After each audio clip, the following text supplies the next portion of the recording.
20 years. That is how long it has been since the Suzuki Hayabusa came about, and the moment it did, it bagged the title of being the fastest production motorcycle in the world.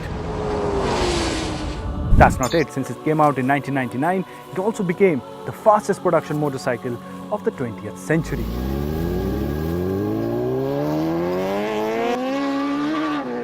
Years later, the Suzuki Hayabusa is now a legend and an icon amongst all motorcycling enthusiasts all across the world.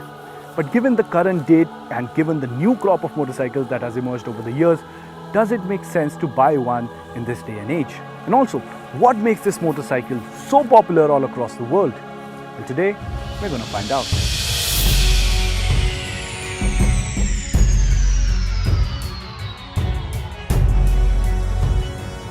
Let's start with what makes this motorcycle such a legend, and for that, we need to go back in time. You see, in the 1990s, the race between manufacturers was to have the fastest going production motorcycle in terms of pure top speed.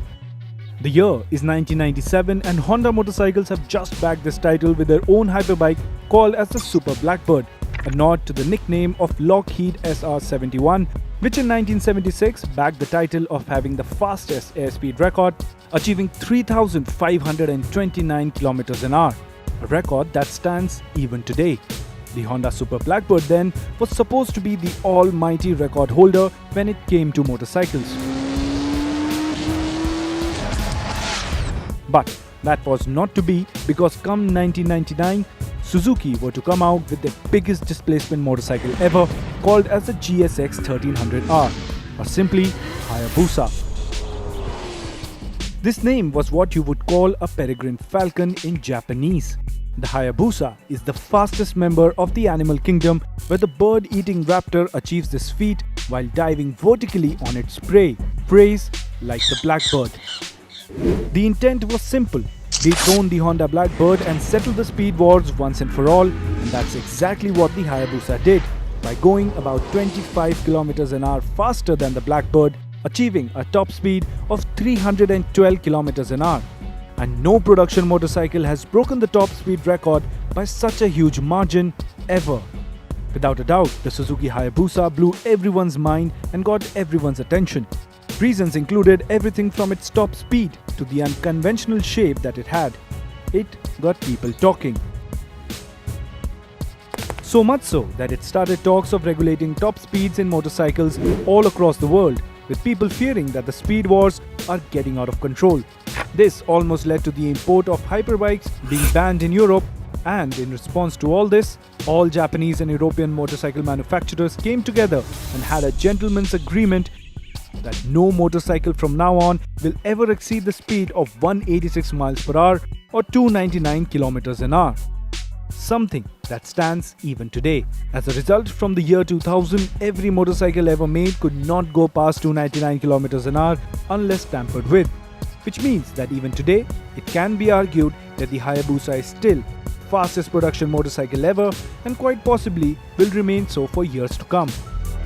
So yes, that is the reason why the Suzuki Hayabusa is so popular all across the world. But let's put aside all of that heritage for a moment and let's look at the motorcycle as just a motorcycle and find out how is this motorcycle to ride.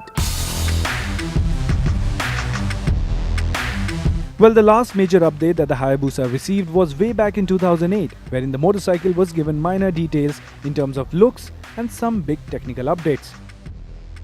And to be honest, I thought that the motorcycle is now old and wouldn't be that much of a surprise, and boy was I wrong.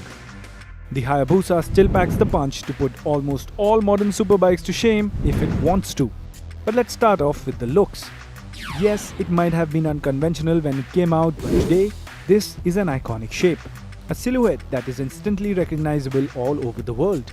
The design of the motorcycle looks like this, majorly because there was no other way back then to make it go faster if it wasn't for this curvaceous shape.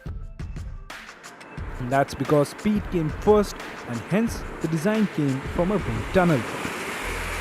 And because of this recall factor, the Hayabusa doesn't seem to have aged even a bit. The only giveaway is the instrument cluster that looks a bit dated, but still nothing can beat the old world charm of having several analog dials in front of you. When it comes to the riding part, well, its biggest strong point is You guessed it, that engine. The 1340cc 4-cylinder liquid-cooled unit makes an astonishing 199 horsepower and 115 Nm of torque and comes with a 6-speed transmission that's butter smooth to operate. And while there is no fancy electronics like a lean-sensitive quick shifter or auto blipper or whatever, the joy of matching your revs for downshifting and getting it right is, well, something you would be proud of for years to come.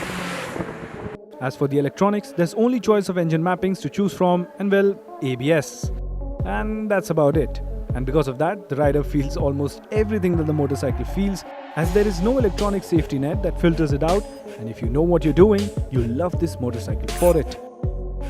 Then there's the size. The Hayabusa is huge by modern day standards, and with a wheelbase the size of motorcycles means two things.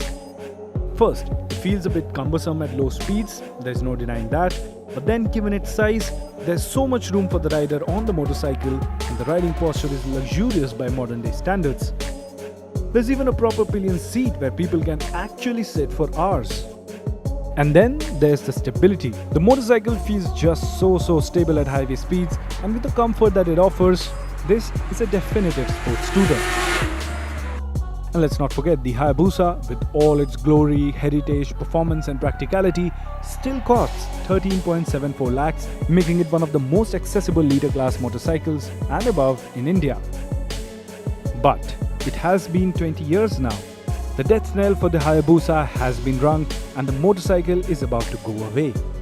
It has been discontinued globally as the Euro 4 emission norms have come in place and the Hayabusa does not comply with it. Age has finally caught up.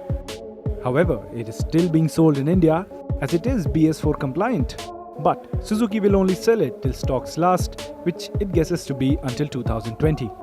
There is still some hope as Suzuki has renewed the trademark on the Hayabusa name and is rumored to be working on a new one to replace this model. Will it be electric? Will it be turbocharged? Well, we don't know. But as for the legend of this Hayabusa, it will go on forever. And with that, we have come to the end of our day that we had with the Suzuki Hayabusa. Well, this generation is about to be discontinued soon.